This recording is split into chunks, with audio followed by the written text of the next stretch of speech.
Der Crosscamp Flex Snow. Ja, er ist weiß. The Mountains are calling.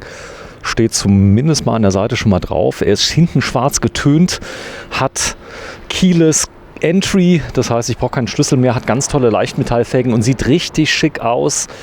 The Mountains are calling. Ja, hier ist Marco. Grüß dich, Marco. Hallo Sven. Wir sind mal wieder in Wittlich. Ja. Du bist der Nummer 1 Crosscamp-Dealer in Wittlich. Ja, schaut so aus. Wir haben sogar eine Auszeichnung von Crosscamp diesbezüglich bekommen. Echt? Wirklich? Ja. Der ist schön, gell? Weiß? Der ist auf jeden Fall schön. Ja, ist jetzt ein Sondermodell, Snow Edition. Kommt hier mit Original Crosscamp Zubehör im Wert von 2.199 € kostenfrei dazu. Die Basis ist immer, ich gucke mal gerade hinten drauf, Citroën? Nee, Toyota in dem Fall. Genau, Toyota Pro Ace Verso Family ist die Basis. Sehr schön, ja. Wir gucken uns den gleich mal an. Der hat ziemlich viel Ausstattung. Automatik drin? Genau, das hier ist jetzt wirklich ein voll ausgestatteter mit Automatik, mit 7 Sitzen. Das Einzigste, was fehlt, ist die Kühlbox vorne. Gut, die kann man ja zur Not noch nachrüsten, wenn das dann erforderlich ist. Da hat ein Stromanschluss mit drin. Autarkie, ist die groß? Ja, der hat jetzt serienmäßig die 95 Ampere-Stunden AGM-Batterie. Da passt aber auch eine 100 oder sogar eine 150 Ampere Lithium rein. Ja, ihr seid großer Fan von Lithium, habt einen tollen Partner, Linetronic. Genau, 5 Jahre Garantie, kann instand gesetzt werden, auch die Batterie. Ja, und hier das Auto ist schon mit Ladebooster ausgerüstet, der 25 Ampere lädt. Den kann man einfach auf Lithium umstellen. Dann ist das relativ einfach, das umzurüsten. Was heißt umstellen? Das heißt, die Ladekurve ist dann anders? So, wie läuft das? Genau, dann ist die Ladekurve anders. Wenn man das jetzt nicht hätte beim Fahrzeug, wenn man auf Lithium umsteigen möchte, ist auch nicht schlimm. Dann lädt die Lithium nur langsamer. Aber so hat man halt eben wirklich die 25 Ampere pro Stunde, die man reinlädt. Ich glaube, die Spannung ist auch ein bisschen höher, gell, bei Lithium, die Ladespannung. Genau, richtig, die Ladeentspannung ist ein bisschen anders, ja. Sehr schön, ja. Wir gucken mal rein. Du hast unglaublich viele Schlüssel dabei. Ich zeige es mal gerade. Das sind die ganzen Schlüssel, die man braucht, um dieses Auto zu öffnen. Ja, nicht ganz. Man muss ihn nur in der Hosentasche haben. Ne? Wir haben jetzt gerade 10 Neufahrzeuge noch hier. So, ich zeige es mal gerade hier vorne. Ihr habt unglaublich viele Crosscamps. Ja, wir sind in Wittlich. Das ist in Rheinland-Pfalz in der Nähe von Trier. Und wir steigen am besten mal ein. 59.790 € steht drauf. Der Preis kommt gut an bei den Leuten? Ja, das hier ist jetzt wie gesagt einer von 5 Snows, die wir haben. Hier links steht die 120 PS Version von dem Snow. 49,999. Genau, richtig. Also wenn man da dieses Jahr noch zuschlägt, dann kann man natürlich einiges sparen. Das wäre jetzt hier in dem Fall von dem 177 PS 7-Sitzer, wäre das inklusive dem Zubehör und der Mehrwertsteuersparnis 3.745 €. Sehr schön. Ja, mach mal auf. Dann gucken wir mal rein, denn der hat ein Aufstelldach mit drin. Das Aufstelldach ist auch neu. So, du hast jetzt gar nichts gemacht. Das heißt, du hast den Schlüsselbund mit den 7000 Schlüsseln in der Hand gehalten. Genau. Der hat den erkannt. Ja, genau. Aus den ganzen Schlüsseln raus. Ja, das schafft er, ja. Das ist krass, oder? Das heißt, das RFID funktioniert offenbar, oder? Genau, das funktioniert, ja. Cool. Ja, der hat das große Navi mit drin. Das Serie ist DAB+, ist ja eh Pflicht mittlerweile. Genau, ja. So, hier vorne. Also vorne ist quasi oder ist der Original Verso, wie man ihn kennt von Toyota. Genau, hier vorne ist bis auf die Drehkonsolen und dann die Elektrik, die unterm Fahrersitz ist, im Prinzip nichts geändert. Also der hier hat jetzt Komfortpaket dazu. Das sind dann die normalen Leichtmetallfelgen, Toyota mit Sommerrädern, die Heckkamera, 180 Grad, Vogelperspektive, Schwanenhalsleuchte, Standheizung, Kühlbox fest im Heckschrank, Ambientebeleuchtung, Toyota Safety Sense, Navigation, Xenon und die dritte Sitzreihe mit Auflastung. Und die dritte Sitzreihe mit Auflastung. Ihr werdet die als Wohnmobil zulassen. Das ist kein Problem. Hier hinten drin ist ein Brett. Was kann das Brett? Ja, noch kurze Zulassung, dass, wie gesagt, also die meisten Kunden melden die als Reisemobil an, dann kann man die Küche fest verschrauben und umschlüsseln geht allerdings jetzt in dem Fall hier nicht, weil 7-Sitzer, ne? Deswegen, der ist dann immer PKW. Okay, das heißt also, man könnte ihn aber auch als 5-Sitzer dann ins Wohnmobil, würde gehen. Ging auch, ja, dann darf man halt eben nicht mehr mit 7 Personen fahren, ja. Also das hier ist die Schlafbankerweiterung, die käme jetzt hinten rein, weil das jetzt ein 7-Sitzer ist ja halt eben ja die ganzen Sitze und so weiter, sind noch 2 Einzelsitze dabei, die sind noch im Kofferraum, deswegen ist er ein bisschen vollgepackt. Okay, der ist jetzt so, wie er vom Werk kam. Dann hast du ja gleich viel Spaß, wenn wir ein bisschen was ausräumen und zeigen, oder? Kein Problem für dich. Kein Problem, ja, kriegen wir hin. Wie gesagt, haben wir auch das Zubehör schon mal reingelegt, damit man das mal sieht. Ne? 7-teilige Verdunklung, 2 Schlafsäcke, ein Spannbetttuch. Im Kofferraum ist noch eine Schlafdachisolierung, die ist auch schon dabei. Für den Winter. Für den Winter, genau. Hat der auf der Seite auch eine Tür, auf der anderen? Ja, hat er auch. Ja. Sag mal, mach mal auf. Dann sieht man das. Man kann nämlich die Küche komplett entnehmen. Das ist der Vorteil, wenn ich die zum Beispiel jetzt im Winter gar nicht brauche. Obwohl Snowcamp würde ja jetzt anmuten, es wäre ein Winter. Der hat jetzt Ambientebeleuchtung in der Küche. Genau, das ist eine Option, da hat er die Ambientebeleuchtung. Hier ist dann, links sieht man Wasser und Abwasser, jeweils 10 Liter. Und hier rechts daneben das Fach für die Gasflasche. So eine kleine Gasflasche ist es. Genau, das ist 2,7 Kilo. Die hält wahrscheinlich, die brauchen wir eh nur zum Kochen, hält die ewig. Ja, so, die Küche kann ich komplett rausnehmen, da gibt es eine Verlängerung. Ist die dabei, die Verlängerung? Die ist jetzt nicht mehr dabei.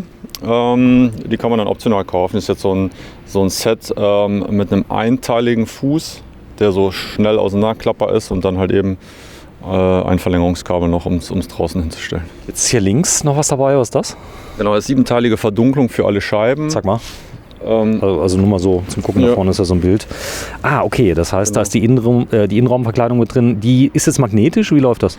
Nee, ja, also für die Fahrer- und Beifahrertür ist es magnetisch. Und da ist außen so Neopren rum, das heißt, die passen so genau. Die steckt man nur rein, so ein bisschen hinter die Verkleidung und dann halten die. Okay, verstanden. Das heißt, dann ist dunkel zu und keiner kann mehr reingucken und es ist dann auch, ich sag mal, morgens, wenn ich aufwache, nicht ganz so kalt. Also ich denke mir über die Scheiben, die sind ja wahrscheinlich Single verglast, das ist keine Doppelverglasung, da geht relativ viel Energie raus. Mach mal auf bitte, hier. So, da mal reingucken. Ist schon edel gemacht. Das heißt also, das ist nicht die billigste Ausstattungsvariante, die hier gewählt wurde vom Verso?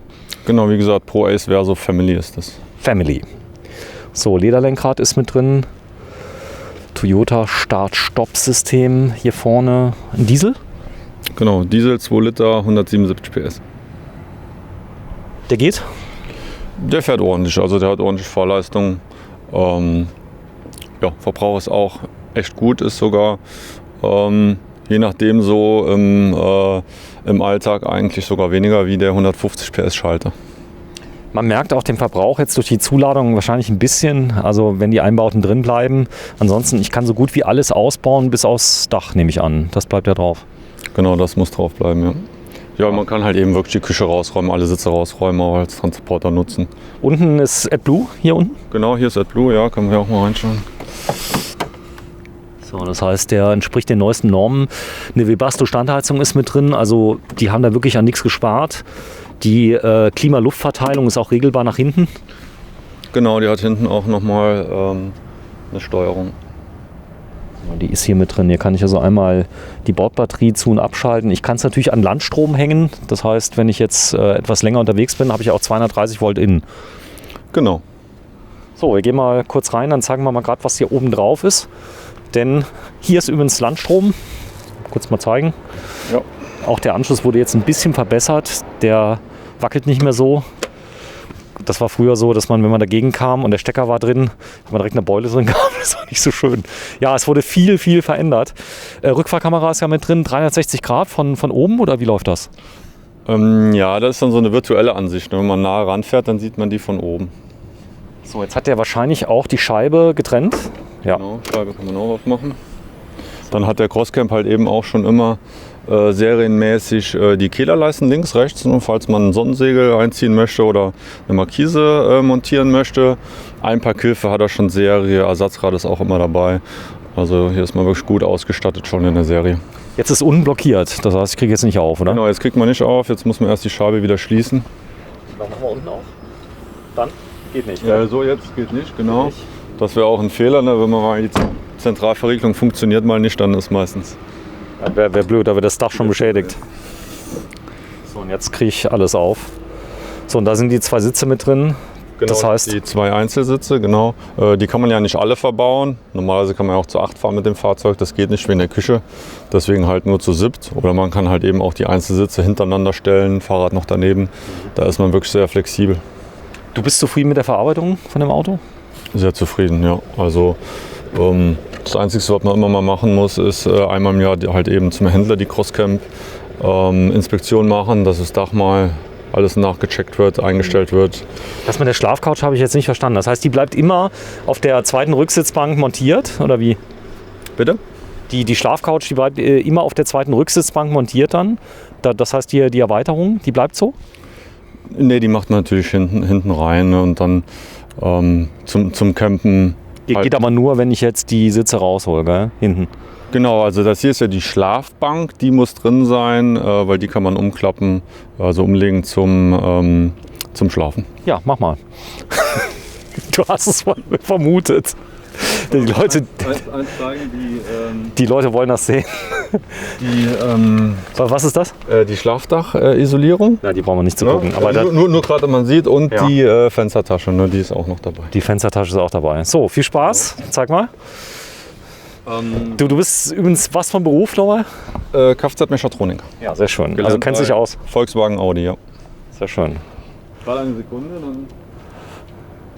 Er hat gedacht, dass dieser Kelch an ihm vorbeigeht, aber der Vorteil ist natürlich im Winter, wenn ich unten schlafe, dann brauche ich oben schon die Isolierung nicht mehr. Ist schon etwas gemütlicher unten als oben, oder? Im Winter mit der Standheizung.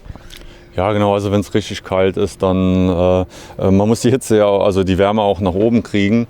Ja, da gibt es jetzt auch nichts aus dem Originalzubehör, aber jetzt von Hümer kennt man es zum Beispiel, ne, da legt man sich so einen Schlauch nach oben, genau. Ja, ansonsten bei richtig Minustemperaturen ist es wahrscheinlich ratsamer, einfach unten zu schlafen. Ja. Stimmt, ich habe ja auch einen VW-Bus, da habe ich das schon gelernt. Ja, was ist zu tun zunächst? Ja, wir müssen jetzt hier die ganzen Sitze rausmachen. Denn das hat sich mir nicht so ergeben, ja, wie das jetzt funktionieren soll. Deswegen denke ich mir, vielen anderen vielleicht auch nicht. Aber bitte, Walter des Amtes. Das heißt, Kühlbox nicht drin. Hier, wo normalerweise die Kühlbox drin ist, ist dann ein Fach hier an der Seite, gell? Hier dort. Genau, ja. Hier ist jetzt aber die Kühlbox drin, nur vorne die ist. Ach, vorne ist nicht drin. Hinten habe ich eine. Genau, ja. Okay, ja. Super. Ja, das wäre jetzt unsinnig, ne? Voll ausgestattetes Fahrzeug ohne Kühlbox. Ganz ohne Kühlbox. Ja. Und der hier hat sogar auch, das ist jetzt können wir vielleicht demnächst gleich ein bisschen besser. Da noch 12 Volt. 230 Volt. Genau, ja. Die funktioniert aber nur, wenn der Motor läuft. Und halt eben, ja, für irgendwie Zahnbürste laden, Handy laden. Die macht, glaube ich, ich glaube 120 Watt oder sowas. Ja, genau. 120. Also fürs Notebook auch, würde auch gehen. Sowas, ja. Okay. Aber kein Föhn. Kein Wasserkocher, kein Föhn. Ne. Ja. Gut. Da gibt es übrigens eine Sicherung, die ist hinter dem Sicherungskasten, für alle, die sich auskennen. Wenn die Sicherung da mal rausfliegt, ich musste die mal suchen und ich habe sie zunächst nicht gefunden. Ist der nicht kaputt, es ist nur die Sicherung rausgeflogen. So, die wiegen schon einiges, oder? Geht. Weil der Marco ist ja ein starker Mann. Das Coole ist, ich würde dir ja helfen, aber ich habe ja beide Hände voll mit meinem Mikro. Übrigens ist es wirklich ratsam, gerade wenn man so ein bisschen älter ist, so wie ich, mit 2 Leuten so Sitze rauszuheben, weil gerade die Sitzbank, die ist so irre schwer. Also wenn man denkt, man könnte die allein raustragen, besser nicht, oder? Ja, da sollte man schon zu zweit sein, sonst vermackt man auch das ganze Fahrzeug. Vermacken. Ja. So, ich mache mal gerade hier auf. Können der Markus schon mal was macht. Hier haben wir also einen Schrank. Dahinter ist auch der Sicherungskasten. Da ist nochmal ein kleines Fach drin, hier unten. Dann Steckdosen. Überall. So, das ist jetzt die Platte. Genau, das ist die Erweiterung. Ich habe jetzt den Tisch drunter, dann geht es nicht ganz so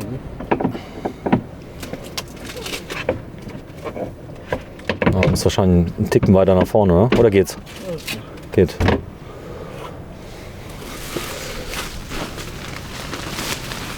So, die wird dann noch verriegelt unten. Und das ist die Matratze dafür. So, jetzt nach vorne umklappen.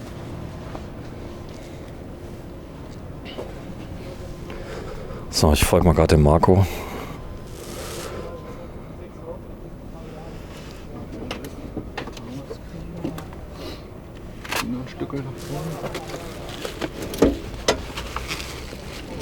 Die sind auch drehbar, die Sitze vorne, gell? Der ja, können wir gleich machen. können wir gleich mal machen. So, also unten hat er so ein Schienensystem, da kann ich also einfach hin und her rutschen.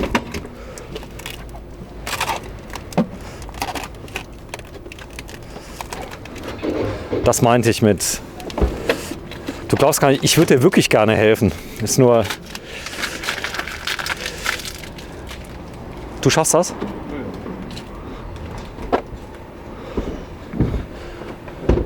Nicht, dass ich gleich den DRK rufen muss hier in Wittlich. Wiegt ungefähr, was denkst du? 40? Ja, 40, 50 Kilo wird das sein. So ein Zentner Krummbahn macht dem Marco ja nichts aus. Die trägt er ganz allein. So, dann Kopfstützen raus. Ich gehe mal auf die andere Seite nach hinten. Das Coole, das System funktioniert wirklich. Das gibt ja viele, die so hakelig sind und so. Und das ist ein ziemlich durchdachtes System. Rangefahren, umgeklappt, fertig.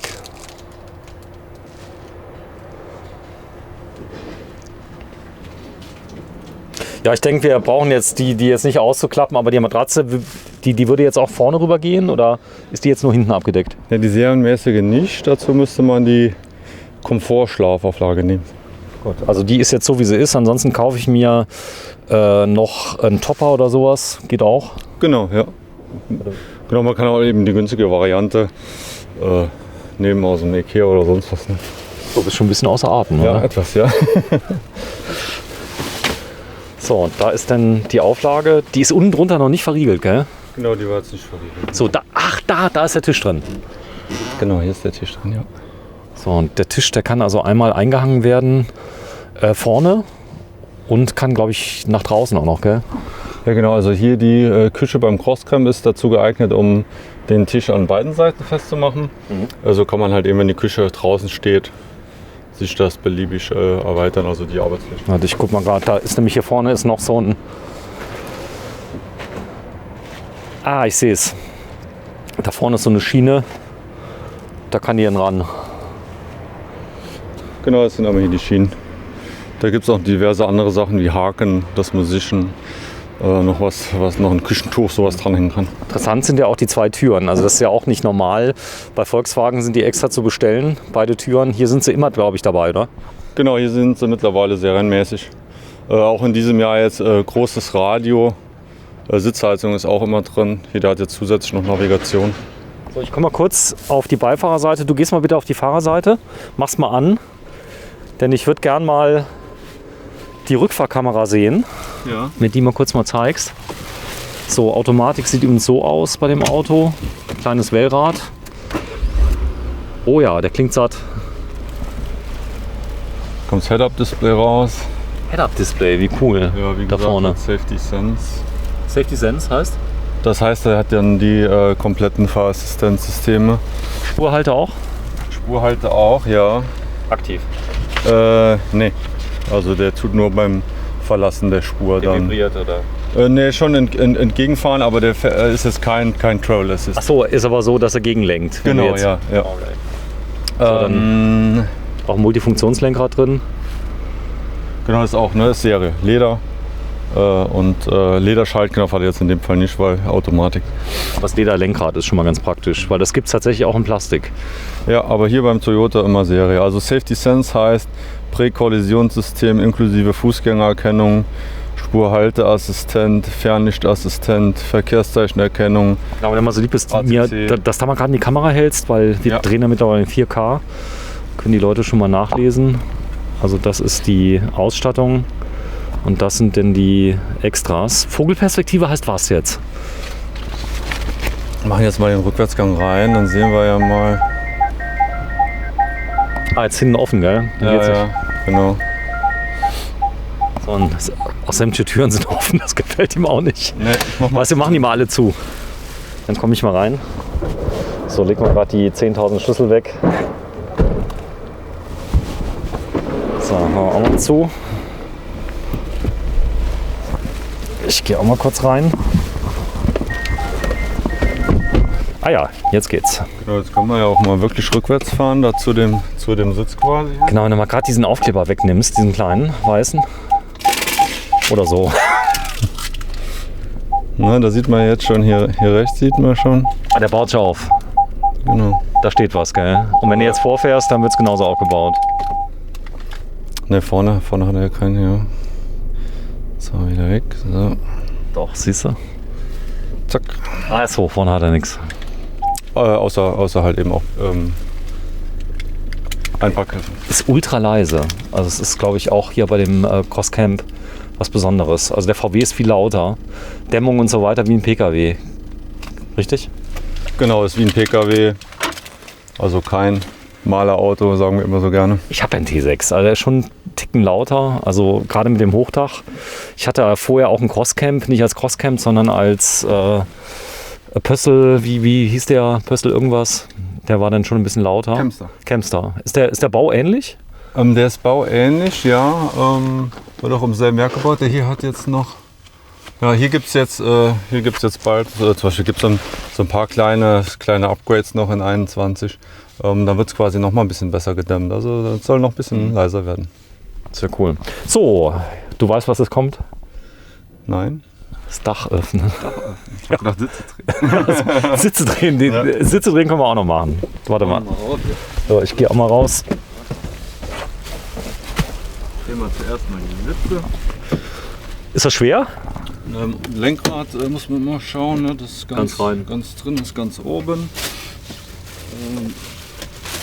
Dann hier die Rückenlehne gerade stellen. Das hier sind jetzt die neuen Drehkonsolen, die sind so gemacht, dass man hier von innen drehen kann, ne? Dass man gar nicht hier irgendwie die Tür öffnen muss eigentlich. Achso, es geht auch ohne Tür öffnen. Genau. Das haben wir Cool. extra geändert, damit wir Ja, es war vorher immer ein Riesenspiel hin und her. Da sind sie jetzt gedreht. Vielleicht, wenn wir schon gerade dabei sind, dass du mir noch mal ein paar Türen öffnest hier von der Küche. ja. Dass wir da mal reingucken können. Ja, Und- können wir die Schlaflöcher noch mal hoch. Ja, machen wir noch mal hoch. Das ist auch beeindruckend schnell. Und die Schlafcouch ist wirklich komplett eben. Was auch cool ist, dass du während der Fahrt die Neigung sogar einstellen kannst. Das heißt, man kann die in so eine leichte Liegeposition bringen, die Sitze auch während der Fahrt und hat dann richtig eine Komfort-Liegefläche. Natürlich bis zu einer gewissen Grenze, die rechtlich erlaubt ist. Hier ist auch noch die Ambientebeleuchtung. Das ist das gleiche von hinten oder von vorne. Genau, hier ist noch ein Absperrhahn fürs Gas. Hier, die muss man so rausklipsen, die ist noch reingesteckt. Da sieht man dann quasi da ein bisschen Technik, der Gasfernschalter von Truma, der die Gaszufuhr auch unterbrechen kann. Falls irgendwas passiert. Genau, beziehungsweise kann man das hier aus- und anschalten und wenn das Dach nicht geöffnet ist, ist die Zufuhr auch unterbrochen. Da ist hinten auch ein Schalter. Ah, ich kann also nicht kochen, wenn das Dach nicht geöffnet ist. Nee, es sei denn, man hat ein Autokit und macht das Kabel halt dran und stellt die Küche nach draußen oder halt eben auch nicht. Also für Also. eben den Kaffee kann man ein bisschen tricksen, Okay. aber man sollte natürlich nicht seinen Himmel hier irgendwie. So, Lampen hast du auch noch mehr? Genau, ja, mal gerade hier hinten den nehmen.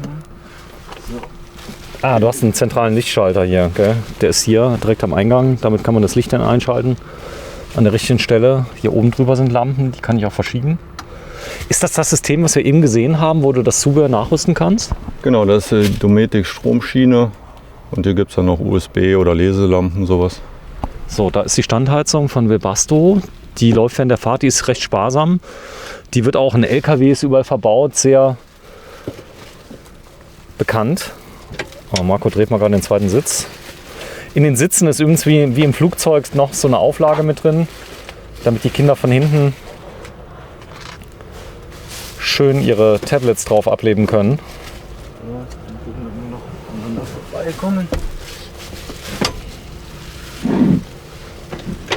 So, jetzt bin ich ja noch nicht ganz hinten. Trotzdem hat er viel Platz und das Dach ist noch nicht geöffnet. Genau, das können wir jetzt relativ einfach machen. Die neuen Drehkonsolen ist schon eine Revolution im Vergleich zu den alten. Ja, dann kann man halt eben auch, wie gesagt, einfach von drin, ohne die Türen zu öffnen. Kann ja auch mal sein, dass es schon spät abends ist oder man halt eben nicht mehr raus möchte, weil es zu kalt ist. Genau, Sicherheitsverschluss öffnen. Dann die Verriegelung, dafür muss man nur hier den roten Knopf drücken. Einmal so. Und dann können wir schon hochdrücken. Oben ist jetzt auch ein massiver Griff dran. So, das war's. Jetzt kann ich das Dach aufziehen und habe eine komplette Stehhöhe. Ja, das Dach ist viel besser geworden. Auch oben mit diesem Griff, dem zentralen. So, Marco will's wissen. Draußen haben wir, wie viel Grad haben wir? 7 Grad? Oh, gute Frage. Ja, sowas in der Richtung, ne? Nicht so viel heute. So, Verdunklung haben wir hier noch an der Seite übrigens noch. Guck mal gerade, wenn du da mal hochmachst. Da brauche ich jetzt kein Kit. Ja, das sind halt einfach sehr mäßige Sonnenrollos. Ne? Die kann ich hochmachen, aber die richtige Verdunklung ist dann in diesem Paket drin, was wir eben gesehen haben. Genau, bei dem Fahrzeug hier ist das mit dabei. Ja. So, jetzt kann ich mich hinstellen. Stell ich mal hin. Größe von dir? 1,85. 1,85. Mach mal Hand hoch. Soll mal sehen, also du kommst locker 2,20, 2,30, ist an der Stelle Stehhöhe. So, jetzt, wenn du mal ein bisschen vorkommst vor die Küche, Ja. geh mal so einen Schritt vor. Einen Moment. So, ja, jetzt mal einen Schritt hier So. rüber. So, jetzt bist du vor der Küche. Eins geht immer noch. Genau, hier kann man gucken. Warte, ich zeig mal kurz rein, wenn du jetzt mal gerade aufgemacht hast. Rechts zum Spülen, links das Kochfeld. 2x10 Liter, was hat er? Einmal 10 Liter Frischwasser, einmal 10 Liter Abwasser, ja. So, und hier ist der Kühlschrank. Mach den mal auf, bitte. Ein Kompressorkühlschrank, richtig groß. Naja, also relativ für die Fahrzeuggröße ganz okay. Ja, werden jetzt im 3. Jahr gebaut, oder? Stimmt das? Crosscamp. Ja, also 21 müsste die 3. Baureihe sein. Ja. sein. Die Zeit vergeht so schnell. So, und dann mach mal oben, warte, ich zeig's mal gerade von innen, dass man mal sieht, wie sieht das Ganze jetzt hier aus. Also das ist das Dach, wenn es jetzt hochgeklappt ist. Sehr luftig. Stell ich mal gerade hin. Dann sieht man nicht mal komplett hier drin. Also wenn man dich jetzt so sieht, dann sieht man nur noch bis zur Brust und das war's. Das ist tatsächlich ein Marco drin. Da ist er, er lacht. So, wenn du jetzt mal das Bett runter machst und mal hochkrabbelst, Schuhe aus, dann zeigen wir mal einen Meter. Ja, ich zeige es auch immer ganz gerne noch so, weil hier der Beifahrer sitzt. Hier an der Folie vorbei. Der hat einfach so einen Hebel, wo man den hier komplett umklappen kann. Und wenn man dann nicht ganz so groß ist, also ich habe jetzt kein Problem hier hoch, kann man sich halt eben auch hier wirklich draufstellen, ne? Um hier hochzugehen. So, ist schon oben. Na gut, der Marco ist ja ein sportlicher junger Mann. So, vorne haben wir eine Leselampe, USB ist mit drin. Cool, USB neuerdings. Ja. Dann der Rausfallschutz. Genau, Rausfallschutz, Klimaplux-Elemente hier zum Schlafen. Ich habe einmal im Winter habe ich mal oben geschlafen. Also wenn man denkt, die Wärme steigt nach oben, es stimmt nicht. Oder nur wenig. Es geht, also ich habe vor 2 Wochen auch noch in Kalifornien oben gelegen, also Ging. ja. Na gut, vor 2 Wochen haben wir ja noch 14 Grad. Ja, heute ging, also war sternenklar, war ziemlich kühl. Ja. Aber ging mit Standheizung, Mhm. kein Problem. Guter Schlafsack. So, hier sind noch Fenster. Genau, hier noch Fenster. Einmal Fliegen und glaube ich einmal Kunststoff, gell?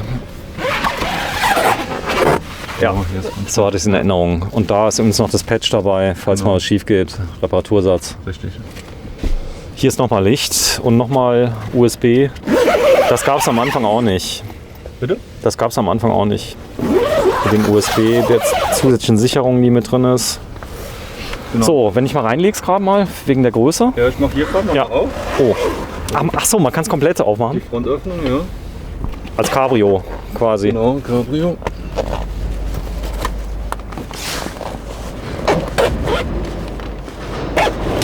Hier den nochmal zumachen. Dachhersteller ist übrigens SCA, einer der größten Europas, wenn nicht der größte, von Ausstelldächern. So, spätestens jetzt stehe ich dem Weg. Ich gehe mal hier rüber. Jetzt bin ich mal gespannt. Also Der hat eine Cabrio-Dachfunktion. Das heißt, wenn man nicht gerade in Finnland ist mit 9000 Stechmücken, kann man jetzt öffnen. Genau, das kann man öffnen. Das machen wir gerade hier. Eine Sekunde. Krass. Jetzt ist komplett offen. Für die ganz harten im Winter. Ja, im Winter ist das vielleicht nicht so hart. Achso, die haben Klett. Genau, die haben Klett, genau. Ja. So, leg dich mal rein. Ich komme in so einer Stunde noch mal wieder, wenn du erfroren bist. Ja, eine Mittagspause noch nach. Man hat echt viel Platz hier drin.